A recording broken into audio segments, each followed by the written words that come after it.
The great happiness. Buddham saranam gacchami. Manopubbangama dhamma manosiddha manomaya manasace paduttena bhasate va karoti va tato nanga dukkhamanaveti cakang va vahato padam manopubbangama dhamma manosiddha manomaya manasace pasannena bhasati va karoti va tato nang sukhamanaveti छायावा अनपायिनी.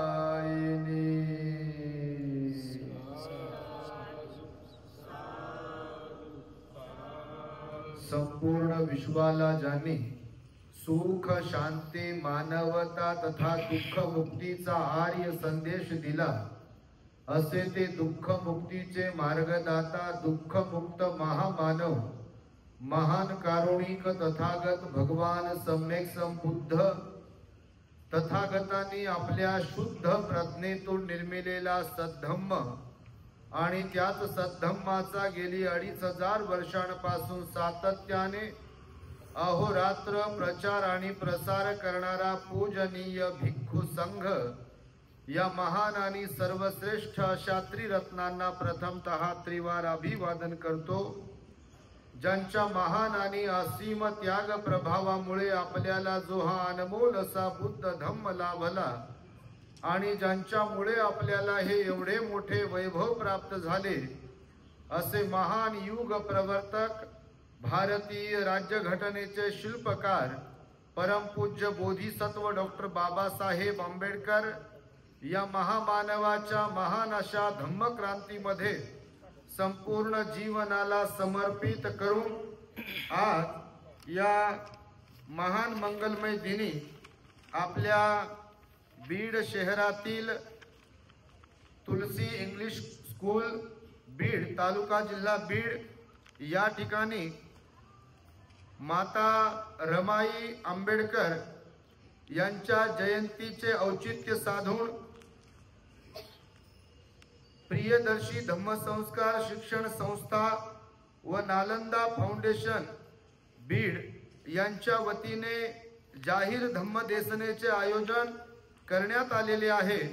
तेव्हा या कार्यक्रमासाठी माझ्या समवेत धम्ममंचावरती उपस्थित असलेले पूजनीय भिक्खू धम्मशीलजी थेरो, पूजनीय भंते संघशील ज्यांनी आम्हाला निमंत्रित केले असे सन्माननीय श्रद्धावान धम्म उपासक प्राध्यापक प्रदीप रोडे सर, त्यांचा संपूर्ण परिवार, त्यांच्या संस्थेचे फाउंडेशनचे शाळा कॉलेजचे सर्वच सन्माननीय प्राध्यापक शिक्षक शिक्षिका आणि सर्वच कर्मचारी तथा बीड शहरातून विविध वस्त्यांमधून धम्मदेसना श्रवण करण्यासाठी इथे उपस्थित असलेले आपण सर्व श्रद्धावान उपासक उपासिका बालक तथा बालिकांनो, तद्वतच दी ग्रेट हॅपीनेस या आपल्या यूट्यूब चॅनलचे सर्वच दर्शक, सर्वप्रथम तुम्हा सर्वांच्या प्रती मंगल मैत्री सद्भावना व्यक्त करतो आणि आपणा सर्वांच्या दुःख मुक्तीकरिता तथागत भगवान बुद्धांद्वारा शिकविलेल्या धम्मोपदेशास प्रारंभ करतो. आपण सर्वांनी शांत एकाग्र आणि श्रद्धायुक्त चित्ताद्वारे या अनमोल बुद्ध वचनाला आपल्या हित सुखाकरिता शांत एकाग्र आणि श्रद्धायुक्त चित्ताद्वारे श्रवण करावे, ग्रहण करावे. मला वाटतं कार्यक्रमाची वेळ 6ची होती आणि अंदाजा बांधला होता 6:30चा. आम्ही 4:30 पावणे 5लाच आलो वंजारे सरांकडे. रोडे सर आश्चर्यचकित झाले की तुम्ही एवढ्या लवकर कसे आले.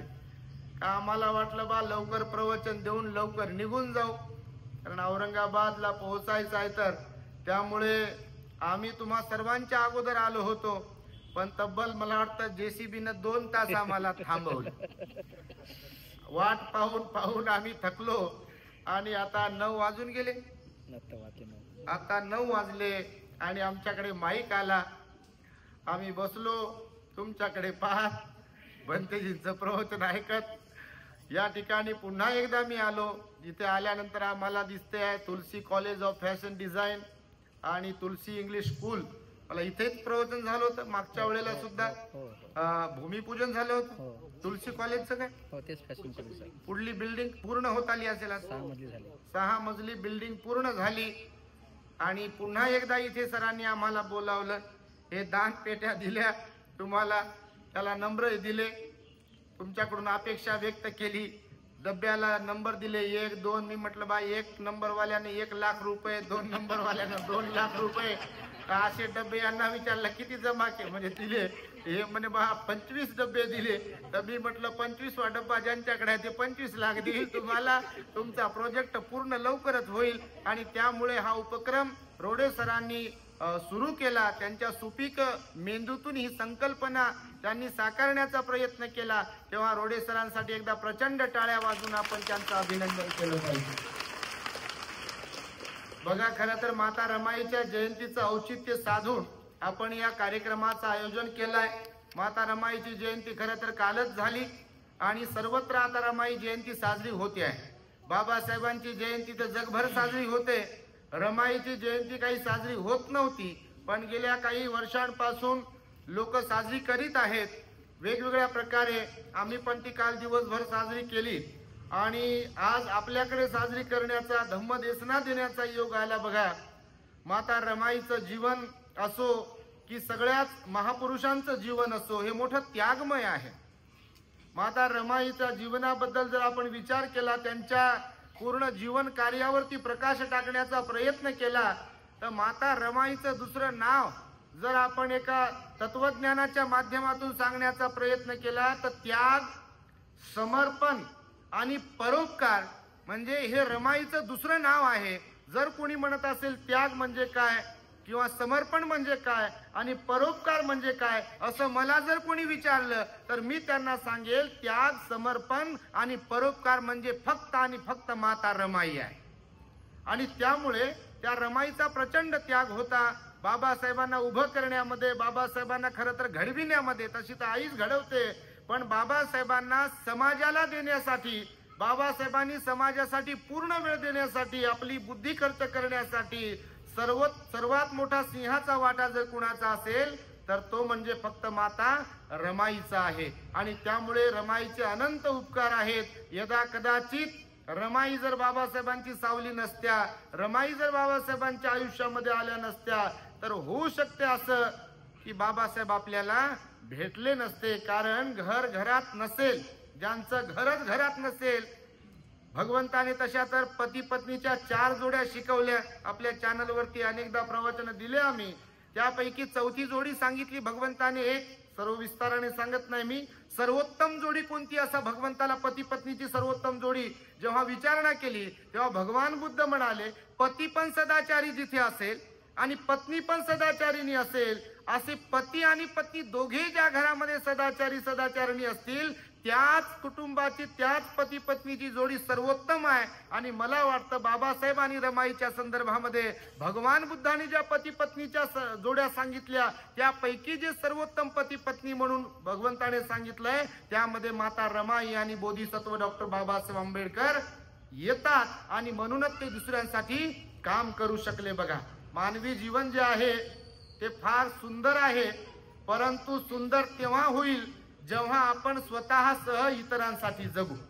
नाही तर बापा इथं स्वतःसाठी जगणारे तुम्हाला 99.99% लोक दिसतील, तुम्ही नसाल बापा, तुम्ही तर लय चांगले बीडवाले, पण भरपूर लोक आम्ही पाहतो, तुम्ही पाहत असाल. धन दौलत श्रीमंती आली की बाल्याची माय असेल नसेल तर बाल्याची बाय कोण 10x10च्या खोलीत आणि सारी दुनिया गेली म्हणते चुली. माझी गाडी झाली पाहिजे म्हणते, माझी घर झालं पाहिजे म्हणते, माझं सर्व काही व्यवस्थित झालं पाहिजे, माझा पोरगा चांगला शिकला पाहिजे, पोरगी चांगली शिकली पाहिजे, लॉनवर त्यांचं चांगलं लग्न लावून दिलं पाहिजे, त्यांना लेकरं बाळ चांगले झाले पाहिजे. बस त्या बेडकासारखं फक्त एवढाच एरिया ठरवते बघा. समाज नाही, देणे घेणं नाही, लोक गरीब नाही, भिकारी नाही, कोणाला मदत करणं नाही, कोणाला चांगलं बोलणं नाही, धम्माचं आचरण करणं नाही, शील पालन नाही, ध्यान नाही. स्वतः ध्यानावरच नसते तर ध्यान काय करेल. आणि त्यामुळे असे भरपूर लोक आहे बापा, तुम्हाला नाही म्हणत, पण खरंच असे लोक आहे बघा, आपल्या भोवतीच फिरतात बघा. बायको नवरा, पती पत्नी, मुलं माय बाप, पोरग पोरगी, नातू नाती, असे काही लोक आहे बघा. तर म्हणून भगवंताने सांगितलं, स्वतः पुरतं तर कोणालाही जगता येईल, पण स्वतःसाठी जगता जगता आपल्याला इतरांच्या साठी पण जगता आलं पाहिजे. आणि हा भाव, हा मानस, हे तत्वज्ञान जर कोणाकडून घ्यायचं असेल, आपल्या महाराष्ट्राच्या किमान लोकांनी, सगळ्या जाती धर्माच्या, मला वाटतं इथे अनेक जाती धर्माचे लोक आहात तुम्ही स्टाफ मध्ये असलेले, तर फार आनंद होतोय मला. एकदा आपण सर्वांनी त्या सर्व स्टाफ साठी सुद्धा टाळ्या वाजवल्या पाहिजे बघा. खर तर माणसं जोडता आले पाहिजे. आणि सरांकडे आमची नेहमी चर्चा होते, सर फोन करत राहतात, मी काय सगळेच फोन उचलत नाही, तसे तर कोणाचेही उचलत नाही फोन. सर फोन करत राहतात, परेशान होतात फोन करू कधीतरी फोन बोलणं होते. आणि सर सांगतात, मी सकाळी मॉर्निंग वॉकला जातो, तुमचं प्रवचन ऐकतो, मग स्पीकर ऑन असते, कोणी बाजूला असेल दुसऱ्या कोणत्या जातीचा माणूस बाई ते ऐकते, तुमच्या कोणत्या महाराजाचं कीर्तन प्रवचन ऐकू लागले ते विचारते, त्यांना ऐकवतो, त्यांना गोडी लागली असे सांगतात बघा. तुम्ही पण आपल्या दी ग्रेट हॅपीनेसला पाहत असाल तर खरोखरच म्हणजे सांगताना काही अहंकार वगैरे नाहीये. खरं तर हे धम्माचं काम आहे, माणसं जोडण्याचं काम आहे. बुद्धांनी माणसं जोडण्याचंच काम केलं, संत लोकांनी माणसं जोडण्याचंच काम केलं, महापुरुषांनी पण माणसं जोडण्याचंच काम केलं. पण आताची पिढी आपण पाहतोय आपल्या देशातली, महापुरुषांच्या नावानं माणसं तोडण्याचं काम करते बा. सांगा, अनुयायी म्हणून घेतात हो, आणि त्या महापुरुषाच्या नावानं लोकांना तोडतात. तो महापुरुष आमचा, तो महापुरुष तुमचा म्हणते. तुम्ही कोणत्याही महापुरुषाचं कार्य पहा, सार्वजनिक कार्य आहे. छत्रपती शिवाजी महाराज असतील, छत्रपती शाहू महाराज असतील, महात्मा क्रांतिज्योती फुले असतील, सावित्रीमाई जिजाऊ रमाई असेल, बाबासाहेब आंबेडकर असतील, भगवान बुद्ध असतील, यांचं कार्य काही ठराविक लोकांपुरतं आहे का? कोणी म्हणू शकेल काय तसं? छत्रपती शिवाजी महाराजांच्या मावळ्यांमध्ये फक्त मराठा लोकच होते असं म्हणाल का तुम्ही? खरा इतिहास जर पाहिला तर 18 पगड जातीचे लोक होते बघा. त्यांनी प्रत्येकावरती विश्वास ठेवला, जबाबदारी ठेवली. महात्मा फुलेने सुद्धा जे कार्य केलं तर फक्त त्यांच्या जातीपुरत्या लोकांपुरतं कार्य केलं नाही, किंवा त्या लोकांनाच घेऊन कार्य केलं नाही, तर सर्वांना घेऊन कार्य केलं बघा. आणि सावित्रीने सुद्धा सगळ्या मुस्लिमांच्या, पण ती कोणती फातिमा शेख मुलगी बघा, मुस्लिम आहे. सावित्रीबाई मुस्लिम होत्या काय? पण त्या फातिमा शेखला शिकवलं बघा, तिला मुख्याध्यापिका बनवलं त्यांनी, आणि तिलाही शिकवलं. ब्राह्मणांच्या मुली ज्या म्हणजे तारुण्यामध्ये लग्नाच्या अगोदर गरोदर होत्या, त्यांना मुलगा वगैरे मुलगी वगैरे झाली, तर अशाही मुलींना त्यांनी दत्तक घेतलं आणि त्यांनाही शिकवलं. तर म्हणजे सांगण्याचं तात्पर्य असं आहे की महापुरुषांचा मोठा त्याग असतो, त्यांचं सर्वांच्यासाठी कार्य असते. आणि त्यामुळे रमाईने सुद्धा प्रचंड त्याग केला. त्यांचे मुलं गेले, मुलगी गेली, आणि त्यानंतर सुद्धा रमाई खचून गेल्या नाही, बाबासाहेबही खचले नाही. समाजासाठी राबत राहिले, झिजत राहिले, खपत राहिले. आणि त्यामुळे आपल्या सगळ्याच लोकांनी, आपल्याच म्हणजे सर्वच लोकांनी जे स्वतःला कोणत्या तरी महापुरुषाचे अनुयायी म्हणून घेतात, त्यांनी त्याग केला पाहिजे बघा. त्यांनी सुद्धा सिलवान बनलं पाहिजे, गुणवान बनलं पाहिजे, आणि समाजासाठी काम केलं पाहिजे. देशातल्या प्रत्येक व्यक्तीसाठी काम केलं पाहिजे. स्वतःचाच विचार नाही केला पाहिजे, इतरांचाही विचार केला पाहिजे. सरांसारख्या लोकांबद्दल रिअली प्राऊड फील होते बघा आम्हाला. म्हणजे सर्वांना कोणाला नाव ठेवू शकत नाही, पण अशी जी लोक आहेत समाजामध्ये की जेव्हा सर्व काही जवळ असताना किंवा सर्व काही प्राप्त केलेलं असताना इतरांचा विचार करणारे लोक फार कमी असतात बघा. मी आताच बोललो, हसता हसता मी बोलतो बाल्याची माय, ऍक्च्युअली ती खरंच आहे, खोटं कोणी म्हणू शकत नाही बघा. कारण स्वतःचं पोट भरून ढकार देणं, ढेरी वाढवणं, पलंगावर एसी मध्ये झोपणं आणि पैसा जमा करणं, कपाट भरते, काय काय भरते, बँक भरते, सोनं चांदीन माणिकन मोतीन काय काय विचारूच नका बापा. कुठं जाळावते कळत नाही त्यांना. त्यांना म्हणजे त्यांच्या संपत्तीला एवढी संपत्ती असते हो. पण कोणाला दिली पाहिजे बा आपण, कोणाला मदत केली पाहिजे, रंजल्या गांजलेल्यांना मदत केली पाहिजे, कोणाचं भवितव्य उज्ज्वल केलं पाहिजे, कुणाला पोटा पाण्याला लावलं पाहिजे, कुणाला नोकरी दिली पाहिजे, कुणाचे अश्रू पुसण्याचं काम केलं पाहिजे, कुणाच्या चेहऱ्यावर हास्य फुलवण्याचं काम केलं पाहिजे. असं जर कोण सांगितलं तर नाक वाकडच करते. मी काय त्यासाठी कमवलं का म्हणते. ते नाक मोडून जाईल तुमचं, कोणाचं काय जाईल तर. तसेच राहा ना. नंतर दवाखान्यामध्ये ऍडमिट केलं की डॉक्टर कृत्रिम श्वासोश्वास लावून घे आणि लय कमवलेलं असते खरंच हो. तुम्ही असे बिलकुल करू नका म्हणजे झालं. लय कमवले असते काही काही लोकांनी. नंतर हॉस्पिटलमध्ये आयसीयू मध्ये ऍडमिट करतात घरचे आणि डॉक्टर लावते कृत्रिम श्वास आणि ते टुई मशीन त्याकडे वर खाली रेषावर खाली वर खाली चाललेलं असते. आता ते मग त्या याच्यामधून सिलेंडर मधून श्वास आतमध्ये ते आत गेलेला बाहेर. तर ते असं चालते डॉक्टरला विचारतात बा हे बारीक तोंड करून कसं काय चाललंय का व्यवस्थित, ट्रीटमेंटला साथ देते का शरीर. तर डॉक्टर म्हणते पहिल्यांदा हो हो हो, नंतर सांगते एवढे एवढे पैसे जमा करा म्हणते. ऑपरेशन झालं, हे झालं, इंजेक्शन झालं, गोळ्या झालं, पैसे गोळा करून घेतले की डॉक्टर म्हणते आता घरी घेऊन जा म्हणते तुम्ही. आता किती पैसे लावले तर औषध गोळ्याला काय बॉडी साथ देत नाही म्हणते. खाऊ पिऊ घाला म्हणते. काही जर खाल्लं तर काय ढेकळं खाईल घरी गेल्यावर. ते गेलेलं असते काय खाईल कुठे बा. मग दूध पाजवा गाईचं का कोणाचं का तूप चारा का अजून काय काय चारा. ते अर्ध मेलेलं कोणी असेल तर तसं खरं तर कोणावर वेळ येऊ नये बापा. पण मी पाहिलं लहानपणामध्ये आता घरी जेव्हा होतो तेव्हा कोणाचा जीव जात नसेल तर खाटेवरच खाली घ्या म्हणते. पलंगावर असेल तर खाली जीव जात नसेल तर वरती ठेवा म्हणते. धान्यामध्ये हात घाला म्हणते त्यांची.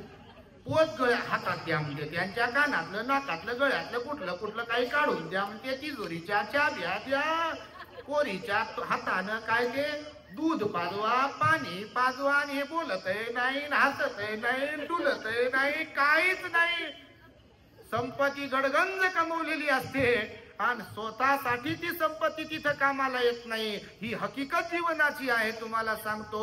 म्हणून निसर्गाने आपल्याला दोनच अधिकार दिले. तुमच्या माहितीसाठी सांगतो, निसर्गाने दोन अधिकार दिले बघा. मी जास्त बोलणार नाहीये, थोडंच बोलतो बाबा. वेळ आहे पुढे पुढे जाते. आम्हाला लांब जायचं आणि तुम्हाला घरी जाऊन टकू मारून. टकू तर कशाला बाबा, इथं खिचडीवाला तर तयारच आहे. यांना मी म्हटलं ते काय सराटे हालू लागलं ते तिथं ते काय सुरू आहे. हे म्हणे सुरकुंबा काय नाही, हे सुरकुंबा खिचडी बनवली म्हणे लय भारी आहे म्हणे, तुम्ही घेऊन जा म्हणे. मी म्हटलं बाबा कशाला घेऊन जाऊ, मी खाली फळं बिळं काय खायचे ते.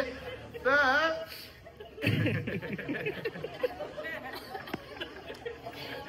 जीवन असंच आहे बघा. निसर्गाने दोनच अधिकार दिले, मला तुम्हाला. आम्हाला किती कोण दान देऊ, बटन दबलं करुणानंद भंतीजीच की भिक्खू संघ जमते काय काय. बर मग इथं कोण भंतीजी राहत, हे गेले.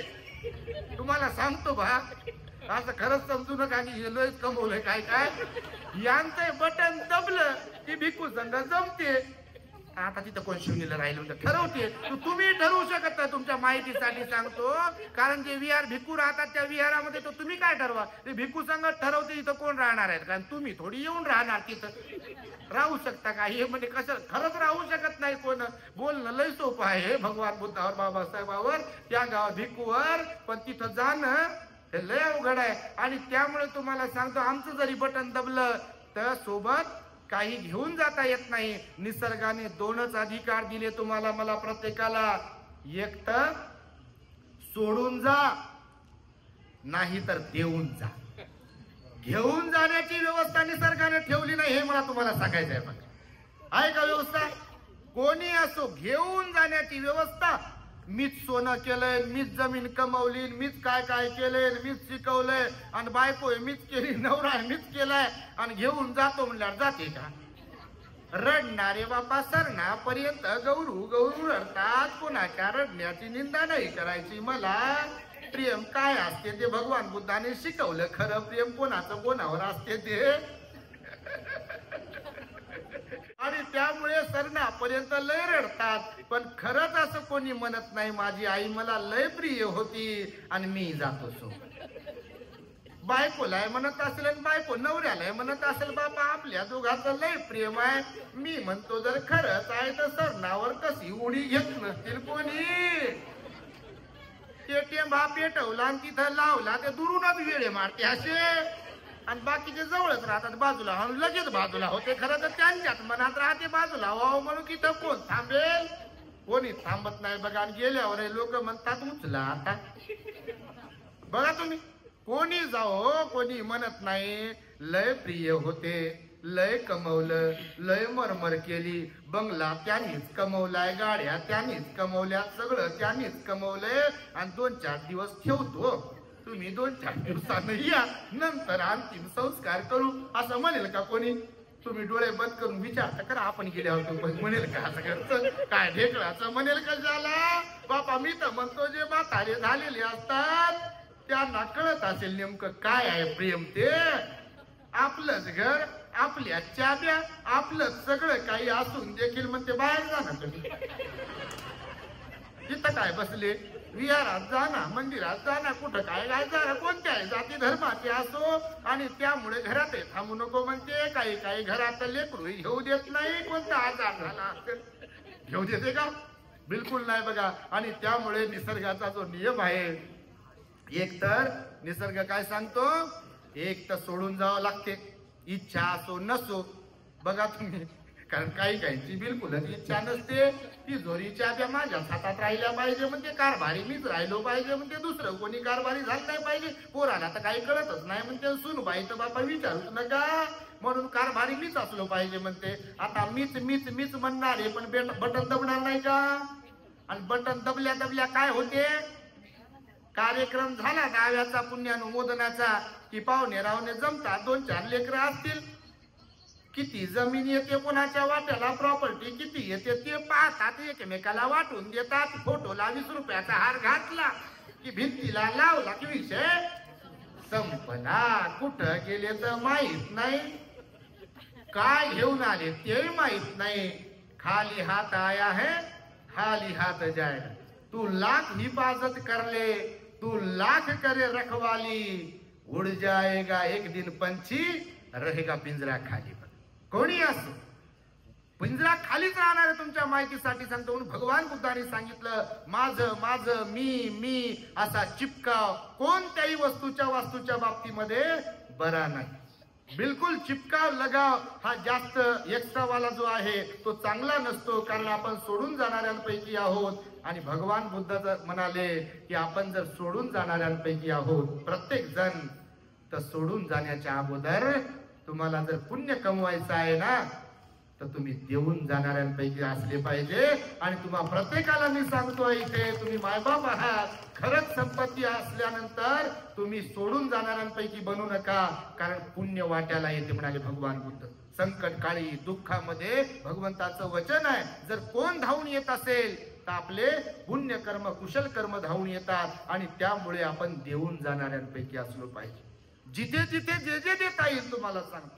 वृद्धाश्रम असेल अनाथाश्रम असेल कुठे गरीब लोक असतील कुठे कंगाल लोक असतील कुठे दुःखी संकटात सापडलेले लोक असतील त्यांचे तुम्हाला होता आलं पाहिजे. बघा दुसऱ्यांचे होता आलं पाहिजे. आपल्या लोकांचं तर कोणालाही होता येईल नाही का. मालामाल लोकांचं पण कोणालाही होता येईल. पण जिसको आपली जरूरत है त्यांचं होता आलं पाहिजे. जिथे चांगलं काम सुरू आहे तिथे आपण झालो पाहिजे त्यांचे झालो पाहिजे. आणि त्यामुळे बघा मी निसर्गाचा हा नियम सांगितला तुम्हाला की खरोखरच आहे की आपण एक तर सोडून जाणाऱ्यांपैकी किंवा देऊन जाणाऱ्यांपैकी असतो. पण सोडून जाणारा प्रत्येक जण असतो. आपण देऊन जाणाऱ्यांपैकी असलो पाहिजे. नाही तर निसर्गाने खरंच अशी व्यवस्था केलेली नाही आहे की जे कमवलंय ते घेऊन जाऊ. आहे व्यवस्था नाही आहे. म्हणून भगवान बुद्धांनी दान द्यायला शिकवलं. जे काही आपल्याकडे वाणी आहे चांगलं बोला म्हणाले भगवान बुद्ध. देण्यासाठी जर काहीच नसेल तर ही वाणी दिली की नाही. या वाणीने माणसं जोडा आणि माणसं खरंच जोडता आली पाहिजे. नाही तर काही लोकांनी बाबा लोकांना तर घर जोडता येत नाही. घरातले माणसं जोडता येत नाही. समाज जोडण्याची तर गोष्ट फार वेगळीच आहे, तुमच्या माहितीसाठी सांगतो. आणि त्यामुळे माणसं जोडण्यासाठी हे तोंड मोठं महत्वाचं आहे. भगवान बुद्धांनी सांगितलं या वाणीवर संयम ठेवला पाहिजे, मधुर वाणी वापरता आली पाहिजे. भगवान बुद्ध 2500 वर्षांपूर्वी होऊन गेले बघा, पण आजही प्रत्येक जण बुद्धाला आपलं समजतो. बाबासाहेब आपल्यातून निघून गेले, एवढे वर्ष झालं, पण आजही बाबासाहेब आपल्या प्रत्येकाच्या हृदयामध्ये आहेत. जे जे लोक चांगलं करून जातात ते लोकांच्या मरणोत्तर सुद्धा हृदयामध्ये राहतात. पण ज्या लोकांना एकदम साप आणि मुंगूस असा स्वभाव असतो ते घरच्यांचेही होत नाही. आणि त्यामुळे बघा आपल्याला सर्वांचं होण्यासाठी मदत करावी लागते. इतरांना काय म्हणू, कुणाच्या तरी चेहऱ्यावर हास्य फुलवता आलं पाहिजे, कुणाला तरी मदत करता आली पाहिजे, डोळ्यातले अश्रू पुसता आले पाहिजे. आणि त्यासाठी म्हणून भगवान बुद्धांनी सांगितलं तुम्ही दुसऱ्यांसाठी सुद्धा जगा, स्वतःसाठी तर जगा. रमाई बघा किती बाबासाहेबांसाठी त्यांनी हाल अपेष्टा सहन केल्या. बॅरिस्टराची पत्नी होती, परंतु आपल्या पतीची इज्जत राखावी म्हणून सकाळी सकाळी किंवा सायंकाळी माहीम माटुंग्यापर्यंत दादरवरून शेण वेचण्यासाठी, मोळी म्हणजे लाकडं वेचण्यासाठी जायच्या. परंतु तक्रार बाबासाहेबांकडे केलेली नाहीये बघा, कुठली तक्रार केली नाही, कुठली परेशानी केली नाही, कुठला त्रास दिला नाही. आणि त्यामुळे रमाईकडून शिकण्यासारखं खूप काही आहे. रमाईचा प्रचंड त्याग आहे, तिचं बलिदान आहे, तिची कुर्बानी आहे. आणि रमाईला बाबासाहेबांना रमाईची साथ काही जास्त लाभली नाही, परंतु जेवढी साथ लाभली ती मात्र अत्यंत काय म्हणू त्याला सर्वोत्तम साथ होती. रमाईच्या मुळेच बाबासाहेब शिक्षण घेऊ शकले, रमाईच्या मुळेच बाबासाहेब समाज कार्य करू शकले. त्यामुळे रमाईच्या जयंतीच्या निमित्तानं हा कार्यक्रम इथे आयोजित केलेला आहे. मी हा जो सुरुवातीचाच विषय घेतला की तुम्ही देऊन जाणाऱ्यांपैकी असले पाहिजे. भगवान बुद्धांनी सांगितलं बघा, संपत्तीचे 4 हिस्से केले पाहिजे प्रत्येकाने. कोणत्याही जाती धर्माचे तुम्ही असाल काही फरक पडत नाही, परंतु तुम्हाला जर वाटते की तुम्ही मिळवलेली संपत्ती धन तुम्हाला सुख दिलं पाहिजे त्या संपत्तीने, तर त्याचे 4 हिस्से करायला सांगितले भगवंताने. पहिला हिस्सा माता पितांच्या सेवेसाठी तुम्ही काढून ठेवला पाहिजे. 100 रुपये तुम्ही दिवसाला कमवत असाल, समजा फॉर एक्झाम्पल 100 रुपये जर कमवत असाल तर त्या 100 रुपयाचे किती भाग करायला सांगितले भगवंताने? किती? 4 भाग करायला सांगितले प्रत्येक गृहस्थ व्यक्तीला. पहिला भाग भगवान बुद्ध म्हणाले म्हणजे 25 रुपये 100 25 4 भाग होतात ना, तर 25 रुपये माता पित्यांच्या सेवेसाठी तुम्ही काढून ठेवा. कारण माता पिता हे आपले पहिले गुरु आहेत.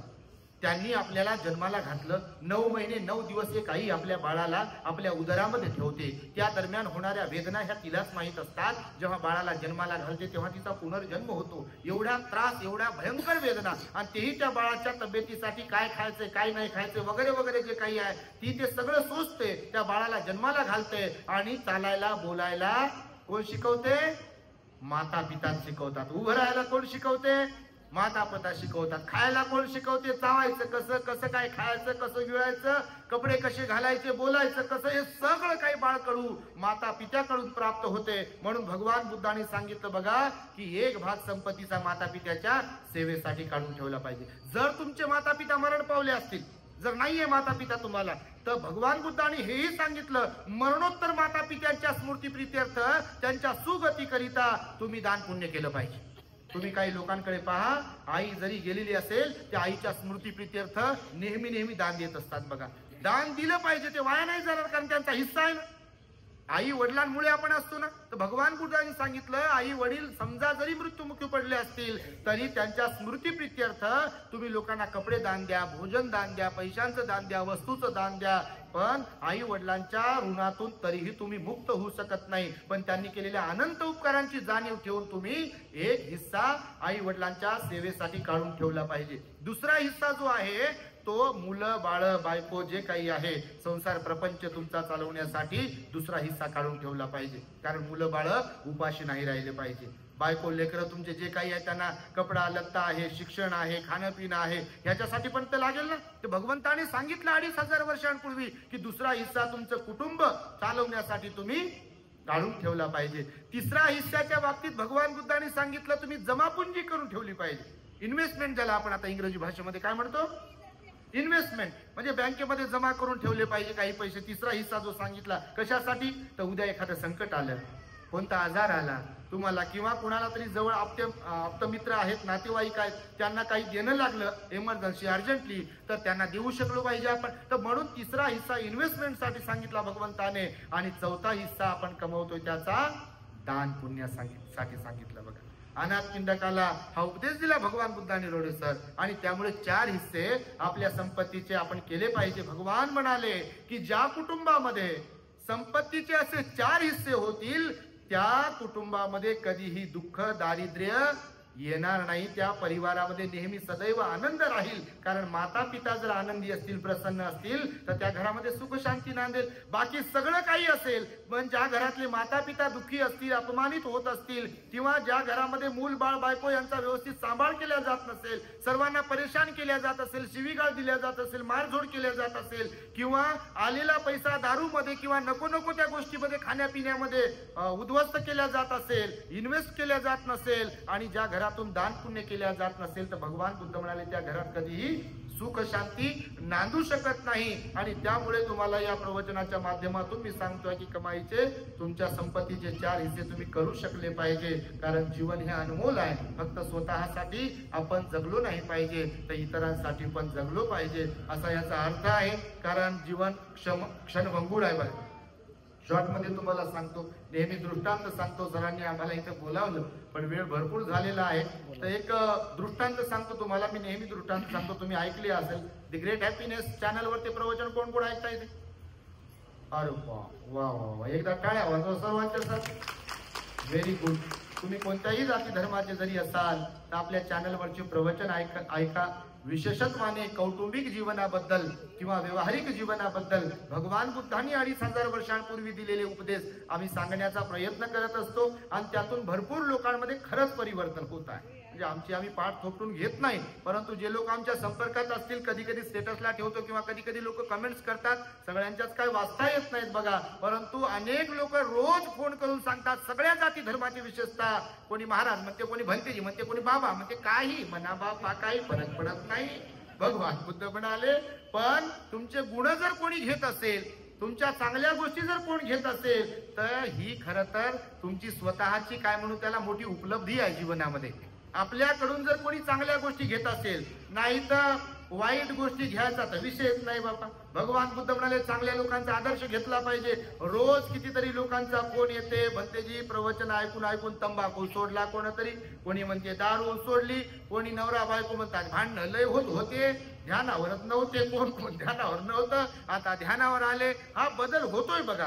कोणती सासू म्हणते म्हणते ही सूनबाई लय त्रास देत होती, पण आता किचन मध्ये रोज प्रवचन सुरू आहे, तुमच्या गोळ्या बापा सगळ्यांनाच असतात, आपण खरंच कोणाला सोडत नाही. कारण एक हातानं टाळी संसाराची, म्हणून असं म्हणू शकत नाही सरसकट की सुनत चुकते, हे लक्षात ठेवा माझ्या आयांनी. आणि असं सरसकट म्हणू शकत नाही की सासू चुकते, असंही सरसकट म्हणू शकत नाही की नवरा चुकतो, असंही सरसकट म्हणू शकत नाही की बायको चुकते. कारण कुणाचंही चुकू शकते, कोणत्याही बाबतीत चुकू शकते, परंतु जर संसारामध्ये समजूतदारपणा असेल, शुद्ध आचरण असेल, शील असेल, सदाचार असेल, एकमेकांना समजून घेणं असेल, तर तिथे भांडणही होणार नाही. आणि म्हणून जीवनाचा सदुपयोगही करता आला पाहिजे, नाही तर बटन दबलं की विषय संपते बघा. तर एकदा एक असाच माणूस होता तुमच्या सारखा, त्याचं भांडण झालं बायको सोबत. आता कोणाचं कोणाबरोबर भांडण होते, भांडण झालं की काही लोक लय वैतागून जातात आणि म्हणतात मी जीवच देतो. असाच एक होता. मी नेहमी सांगतो, वैतागून समजा कोण रॉकेल पेट्रोल अंगावर ओतून घेतलं असेल आणि समजा हॉस्पिटलमध्ये जाऊन ते वाचले असतील, तर पुन्हा समजा त्यांच्या समोर पेट्रोलची रॉकेलची कॅन ठेवून एखादी डबी माचीची देऊन त्यांना जर तुम्ही म्हटले बा अगोदर एकदा तुम्ही जाळून घेतलं होतं, राग आला मग ही माचीची काडी, हे पेट्रोल मी फ्री देतो, घेता का जरा? ते घेईल का? कोण रागाच्या भरात औषध पिलं असेल, दवाखान्यात गेले असतील, सगळीकडे नळ्या लावतात, कुठे कधी पाहिलं असेल कोणाला तर आम्ही पाहायला जातो ना, आशीर्वाद मंगल मैत्री द्यायला जातो दवाखान्यात. तुम्ही जात राहा, आपल्याच पेशंटला पाहायला जात राहू नका. लो क्वालिटीचे सफरचंद घेऊन पेशंट आयसीयू मध्ये, सर पेशंट ज्याला पाहायला चालले ते आयसीयू मध्ये, त्याच्या नाकाला तोंडाला पॅक केलंय, त्याला नारळ पाणी पिता येत नाही हो, आणि हे पायाला चाललेत म्हणून सफरचंद घेऊन गेले. पण ते गेले तर गेलेत. एका ठिकाणी आमची गाडी थांबली फळाच्या दुकानावर, दवाखान्याजवळ औरंगाबादला. हे सांगतो खरंच मी तुम्हाला, त्या दिवशीची गोष्ट म्हणजे काही 15-20 दिवस झाले असतील. मग फळ घ्यायचे होते, भूक लागली होती तुम्हाला सांगतो. तर सफरचंद घेण्यासाठी थांबलो बा. आता त्याच्याकडे 2-3 क्वालिटीचे असतात ते सफरचंद. तर एक जण आलं जोडपं, ते सफरचंद घेत होते. ते त्यानं विचारले हे केवढ्याला, ते केवढ्याला, ते केवढ्याला. त्यानं 3 भाव सांगितले. ते लो क्वालिटीचे होते की नाही ते घेतले. मी गाडी उभीच ठेवली, कॅरी बॅग घेऊन ते दवाखान्यात गेलो. मी म्हटलं जमलं बा हे सांगायला आपल्याला. तर गेलं. आता ते आयसीयू मध्ये जर ऍडमिट असेल तर तुमच्या सफरचंदाचा एक तरी तुकडा घास खाईल का? ते खाईल का? ते आयसीयू मधून बाहेर येईपर्यंत ते खराब झालेला लो क्वालिटीचा सफरचंद तरी राहील का? तर मी तर म्हणतो बा, कुणाला पाहायला चालले असाल तर पैसे घेऊन जा. तेवढेच पैसे जर दिले, कुणाला गरज असेल तर. नाही तर बिना कामाचा त्याचा अपमान करण्यात काय अर्थ आहे? तुम्हाला सांगतो तसा अपमान करू नये. आणि म्हणून बघा, जीवन हे फार सुंदर आहे. तर एक माणूस वैतागला होता. वैतागून त्याला वाटलं की बा आपण जीवन संपवू, तर ते गेलं जंगलात निघून. त्याला वाटलं बा आपण निघून जाऊ घरदार सोडून. तुम्हाला असं कधी वाटतं का? म्हणे म्हणजे झालं बा. आणि वाटलं तर वाटू देऊ नका तसं. राग गिळून घ्यायला शिका. भगवंतानं सांगितलं इथं साखर ठेवा आणि इथं बर्फ ठेवत राहा, आणि दुसरे चुकतात असा विचार नका करू. आपण हे चुकत असतो. आपण चुकतच नाही का कधी? असं आहे का कोणी की चुकतच नाही? कोणी असो, लहान असो की मोठा असो, प्रत्येकाकडून चुका होतात. आणि चुका समजूनही घेता आल्या पाहिजे. दुसऱ्याच्या झाल्यावर त्याला माफही करता आल्या पाहिजे. आपलं चुकलं तर सॉरी म्हणता आलं पाहिजे. नाही तर मग काय झालं जिथं म्हटल्या जाते तर गणित लय बिघडते, फार कतीवरच जाते डायरेक्ट. आणि मग माय बापच परेशान, कोणाचं काय जाते. अशा घटना घडतात. तुमच्या माहितीसाठी सांगतो. तर ते वैतागून गेलं बा जंगलात गेलं खरं. तर जंगलात गेल्यावर मग त्याच्या मनात विचार आला की आपलं चुकलं गणित. गाडी पुढे निघून गेल्यावर कधी कधी उजाडते कोणाला. तर त्याला वाटलं आता गणित चुकलं आपलं, आपण घरी परत गेलो पाहिजे. ते घरी परत जाण्यासाठी निघालं खरं, पण त्याच्या मागे लागला एक हत्ती. जंगलात गेले होते, त्या हत्ती मागे लागला. तर जीवाच्या आकांताने जीव वाचवण्यासाठी हे पळत होत. आणि समोर एक विहीर होती, याला पोहता येत होत. त्या विहिरीमध्ये उडी घेणार असं तिथं, कारण हत्ती मागे लागला होता, कारण हत्तीपासून वाचायचं होतं त्याला. त्या विहिरीत उडी घेणार तेवढ्यात त्याला खाली मगर दिसली. मगर समजली की नाही? बाबा तुम्हाला काय नाही समजत, तुम्ही तर मगर तोंड वाचूनच होती विहिरीत अशी. आणि यानं तोपर्यंत उडी मारली खरी. तर त्या विहिरीच्या बाजूला वडाचं झाड होतं, त्याला होत्या पारंब्या. त्या पारंब्या विहिरीमध्ये लटकल्या होत्या. तो उडी मारताना याला पाहुणं तर येतच होतं, नाही हुशार होतं. जास्त काय म्हातारं नव्हतं, तुमच्यासारखं तरुण होतं. तरुणाला लय टेन्शन येते लवकर. तर यानं उडी मारल्या बरोबर त्याला मगर दिसली. मगर दिसल्या बरोबर त्यानं उडी पाण्यात मारण्याऐवजी पारंबीला पकडलं बा. आणि पारंबीला पकडून हे थोडस वरती गेलं तर पारंबीला धरलेलं होतं याच्या ओझ्यानं. ती पारंबी झाड फांदी हल्ली. यानं वरती तोंड केल्यावर त्या फांदीला जिथं पारंबी होती की नाही तिथंच मोहूळ बसलेलं होत. मोहूळ समजते की नाही तुम्हाला? बाबा मोहूळ कसं समजत नाही, झाडू खाल्ला असेल तो. मोहूळ होत. ते मोहूळ आता ती फांदी खाली आली थोडीशी, तर ते गड्डा कांदा काय म्हणतात ते फुटला. आणि त्यातून मग टप टप टप टप धार त्याच्या तोंडात पडली. यानं तोंड वाचूनच होतं असं वरती तोंड करून, कारण खाली यानं पाहिलं तर मगर होती. तर मगरीकडे कसा पाहिल म्हणून यानं वरती पाहिलं वरती जावं म्हणून. तर वरतून मग लगे ते मध याच्या तोंडात पडत होता. तर मध तोंडात पडला की आपले 5 CCTV कॅमेरे आहेत या बॉडीला. किती 5 CCTV कॅमेरे बसवलेले आहेत. त्याचा डिस्प्ले इथे आहे की नाही, हा डिस्प्ले. आणि 5 CCTV कॅमेरे, नाक कान डोळे त्वचा जीभ, हे CCTV कॅमेरे आहे. कोणत्या CCTV कॅमेऱ्याला खोडखाड झाली की इकडे समजते बघा. आता बघा हे तुम्ही ऐकत आहे की नाही? समजा मी पोर केलं, खरंच सांगतो तुम्हाला, पण तुम्ही तुमच्या चेहऱ्यावर डिस्प्लेवर हसू दिसते, पण स्मित हास्य दिसू लागलं म्हणून बोलत आहे, नाही तर बाबा संपवला असता आपण. तर हे बघा, याला गोड वाटलं की इकडं प्रेस आहे, हा इकडं बोर झालं जागेवर डुलक्यात घेते, नाही तर जांभळ्यात येते, खिचडीकडे पाहते उठून जाऊ का म्हणजे. बघा तुम्ही जेवायला समजा बसले, आता ही खिचडी तर एकच नंबर, त्याच्यात काही विषय नाही, आणि ते तर रेडीच आहेत द्यायला, तोही विषय नाही. आता ती खिचडी तिच्यात तेल मीठ मसाला काय काय टाकला असेल, हे म्हणजे व्हेज बिर्याणी आहे म्हणजे बाबा. तर ते जिभेला चांगली लागली, हा रोडे सरचं मंगल हो, सगळ्या तुळशी कॉलेजवाल्याच्या सगळ्या कर्मचाऱ्यांचं मंगल हो बाबा. आणि जर तिच्यात मीठ कमी जास्त काय तिखट कमी जास्त पडलं, समजा बेचव झाली, तर बनवणाऱ्याला तर लय लय शिव्या. आणि काय बनवावं तर चांगली तरी बनवावं की नाही, कारागिराला चांगल्या तरी सांगावं की नाही, असा कुठं कारागीर सांगणार असते का. देऊन द्यायचं तर उगी हुशारकी केली बरे मारोडे सरकार, आणि हे सगळा डिस्प्ले खराब होते बघा, होते की नाही. बिलकुल बघा तुम्हाला, म्हणजे जिभेच्या विरुद्ध घडले, डिस्प्ले खराब झाला. या डोळ्यानं पहा, समोर जे काही पाहत आहे आपण ते जर चांगलं असेल तर ठीक, याला जर आवडलं नाही समोर जे काही चाललंय ते आपण समजा जिथे जे काही पाहत असेल तर डिस्प्ले चेंज होतं, बरोबर नाही म्हणते. बघा तुम्ही डिस्प्ले चेंज होते म्हणजे होते. डोळ्याचा, नाकाचा, कानाचा, त्वचेचा, जिभेचा हा सीसीटीव्ही कॅमेरा आहे आणि हा डिस्प्ले आहे, आणि त्याच्यामुळं त्याचा डिस्प्ले मगरीकडे पाहून बदलला होता, टेन्शनचा झाला होता. बा आपले हात जर सटकले, आपण खाली गेलो की मगरीच्या तोंडात मग मेलो. वरती पाहिलं घाबरतच मग मध पडत होता तोंडात. मध गोड लागला जिभेला, मध लय गोड राहते, आम्हाला लय आवडायचा. आम्ही जेव्हा लहान होतो तेव्हा आमचे वडील काढून आणायचे आणि बॉटल मध्ये भरून ठेवायचे. आमची शाळा सुटली की आमचं एकच काम होतं, ती बॉटल शोधायची, काचेची बॉटल कुठं ठेवली ते खात राहायचं मग मध. तर हे तुम्हाला आवडलं असेल कधी, तुम्ही खात असाल. मध ओरिजिनल जो असतो तो चांगला असतो, पण आता या देशातले सगळं डुप्लिकेटच आहे. पहा तुम्हाला डुप्लिकेट. त्या मधात म्हणा ते काय कोणत्या कंपनीचे मध आले, त्याच्यात गुळ टाकला.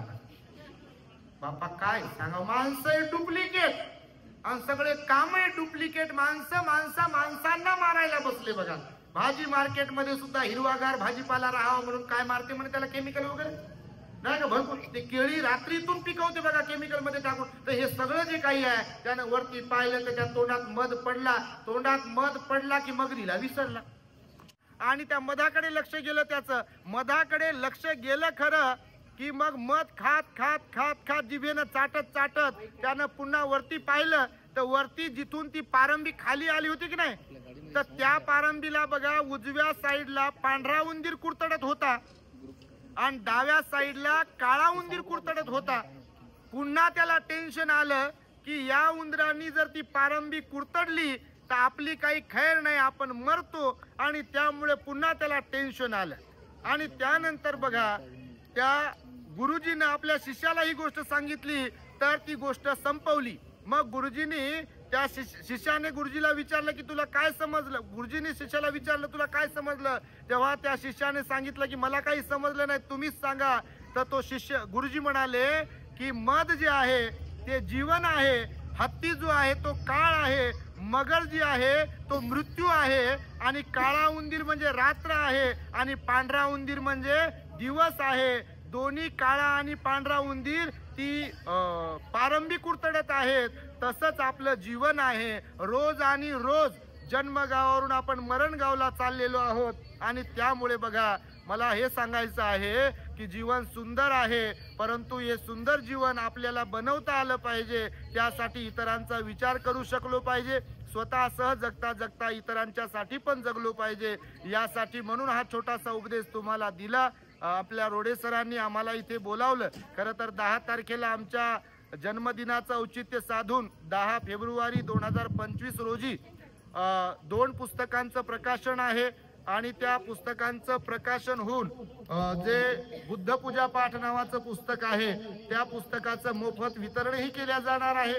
तुम्हाला त्या कार्यक्रमाचं मी निमंत्रण देतो. आपल्या रोडे सरांनी महामंगल सूक्त हे जे पुस्तक आहे म्हणजे प्रथम आवृत्ती आणि द्वितीय आवृत्ती या दोन्ही महामंगल सूत्रावरील पुस्तकाचं संपूर्ण दानत्व रोडे सरांनी स्वीकारलं आणि त्यांच्याच दानातून दोन्ही पुस्तकं प्रकाशित होत आहेत. पुनश्च एकदा आपण रोडे सरांसाठी एकदा टाळ्या वाजवल्या पाहिजे. आणि आपणही सर्वांनी उदारमतवादी बनलं पाहिजे, दानी बनलं पाहिजे, सिलवान बनलं पाहिजे आणि लोकांसाठी परोपकारी पण बनलं पाहिजे. यासाठी म्हणून माता रमाईचं जयंतीचं औचित्य साधून आम्हाला इथे निमंत्रित केलं. वेळ भरपूर झालेला असल्या कारणाने या ठिकाणी मी अधिक बोलत नाही. खिचडी पकलेली आहे आणि ती तुमची वाट पाहत आहे आणि घड्याळाचा काटा पण पुढे पुढे जातो आहे. त्यामुळे आम्ही आमच्या शब्दांना इथे पूर्ण विराम देतो. भवतु सब्ब मंगलम रक्षन्तु सब्ब देवता सब्ब बुद्धानुभावेन सदा सुखी भवन्तु ते. भवतु सब्ब मंगलम रक्षन्तु सब्ब देवता सब्ब धम्मानुभावेन सदा सुखी भवन्तु ते. भवतु सब्ब मंगलम रक्षन्तु सब्ब देवता सब्ब संघानुभावेन सदा सुखी भवन्तु ते.